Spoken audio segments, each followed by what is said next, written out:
ભણેલી દીકરીઓ શું આજે વાસણ જ ઘસશે? મિત્રો, આજે દીકરીના શિક્ષણનું પ્રમાણ ખૂબ વધ્યું છે. દીકરી ખૂબ દોડે છે, બધે ચડે છે, બધે તરે છે.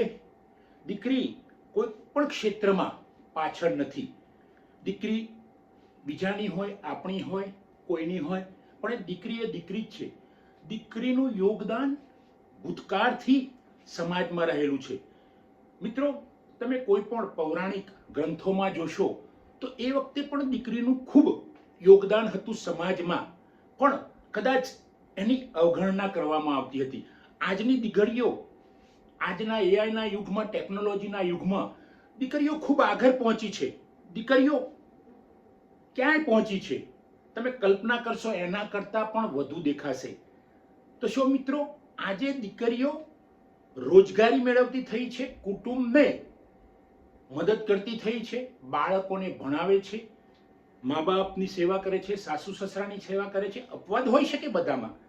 અને આવા સમયે દીકરી એક બાજુ નોકરી જઈને આવતી હોય, રોજગારી ક્યાંક પોતાનો વ્યવસાય કરતી હોય, ટ્યુશન કરાવતી હોય, એડવોકેટ હોય, કોઈ દીકરી એન્જિનિયર હોય, તો MBA થયેલી હોય, ડોક્ટર હોય, તો આવી દીકરી નોકરીએ જઈને આવ્યા પછી પણ વાસણ ઘસશે? વાસણ ઘસવાની ના નથી, અહીંયા સમજવાની વાત છે. જો એક પુરુષ નોકરી જઈને આવે છે અને એ બેસે છે, એની પત્ની ચા પાણી નાસ્તો જમવાનું આપે છે, નાવાનું પાણી આપે છે, તો શું આજની દીકરીનો એ અધિકાર નથી? મિત્રો, આપણે સૌ સાથે મળીને આ અધિકાર બનાવીએ, દીકરીના અધિકાર અપાવીએ. દીકરીનો તો અધિકાર છે જ. બંધારણમાં પણ બાબા સાહેબે ખૂબ સરસ વાત કરી છે. કેટલાક મહાપુરુષોએ તો ભૂતકાળમાં 2500 વર્ષ પહેલા પણ બુદ્ધ અને મહાવીર જેવા માણસોએ દીકરીની ઉજાગરણ વિશે વાત કરી છે. મિત્રો, તો આજે દીકરી નોકરી કરે છે, વ્યવસાય કરે છે, રોજગારીમાં જોડાઈ છે, પૈસા કમાય છે, છતાં પણ આપણે એવી અપેક્ષા રાખીએ છીએ કે દીકરી ઘરે આવીને, એટલે કે દીકરી એટલે મારા ઘરની વહુ હોય, મારી પત્ની હોય, મારી માં હોય, મારી ભાભી, મારી કાકી, XYZ, એ આવીને ઘરે વાસણ ઘસશે, જમવાનું બનાવશે, કપડાં ધોશે. તો મિત્રો, આ ક્યાંનો ન્યાય છે? આજની દીકરી તો બીજી દીકરીઓને રોજગારી આપતી થઈ છે. જો દીકરી કંઈક કમાતી હોય, રૂપિયા કમાતી હોય, તો એ પૈસામાંથી બીજી દીકરીને કે જે ઓછું ભણેલી છે અથવા તો અભણ છે એને રોજગારી મળી શકે છે. મિત્રો, અહીંયા સમજવાની લોજિકલી વાત એ છે કે એક દીકરી નોકરી કરતી હોય તો બીજી 2-3 દીકરીઓને પરોક્ષ રીતે નોકરી આપે છે, એને રોજગારીમાં રાખે છે.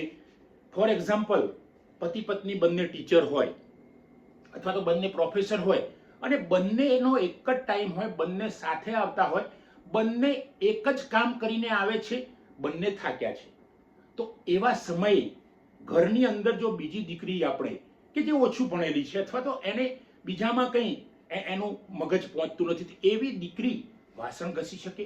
આમાં કંઈ અભણ દીકરી છે એના માટે અવગણના કરવાની છે એવી વાત નથી, પણ એને રોજગારી મળે છે, એને કપડાં ધોવાનો વ્યવસાય મળે છે. ઘણી સિટીમાં ઘણી સોસાયટીઓ છે જ્યાં ઓછું ભણેલી દીકરીઓ મોબાઈલ ફોન લઈને જાય છે, જબરજસ્ત એ કામ કરે છે, વાસણ ઘસે છે, કપડાં ધોવે છે.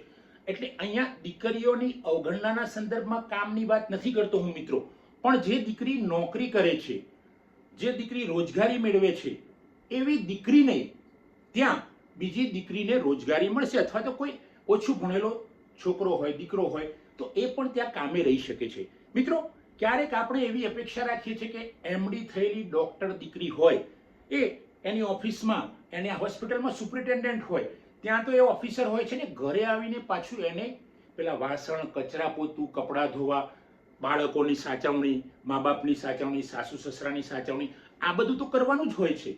તો આવું કેમ? આજે આપણે બધા જ જાગી ગયા છીએ.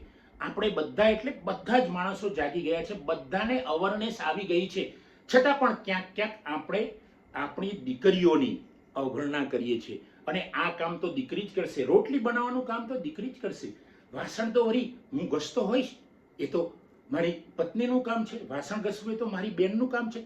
મિત્રો, આમાંથી જો આપણે બહાર નીકળીશું તો સમાજ ખૂબ વિકાસના પંથે જશે અને જે પ્રેમનું ઝરણું જે સ્ત્રી છે, આપણી દીકરી છે, એ પ્રેમનું ઝરણું મોટું બનીને મહાસાગર થશે કે જે આપણે અત્યારે કહીએ છીએ કે દીકરી એટલે વહાલનો દરિયો, એ ફક્ત પિતાના માટે કહેવાય છે, પણ એકવાર એવું કહેવાશે કે દીકરી એટલે સમગ્ર સંસારનો વહાલનો દરિયો. એ સાસરીમાં પણ વહાલનો દરિયો છે, પિયરમાં છે, જ્યાં જશે ઓફિસમાં ત્યાં પણ એ વહાલનો દરિયો છે. તો મિત્રો, આપ સૌને મારી નમ્ર વિનંતી છે કે આજની ભણેલી દીકરીઓ માત્ર વાસણ જ ઘસશે?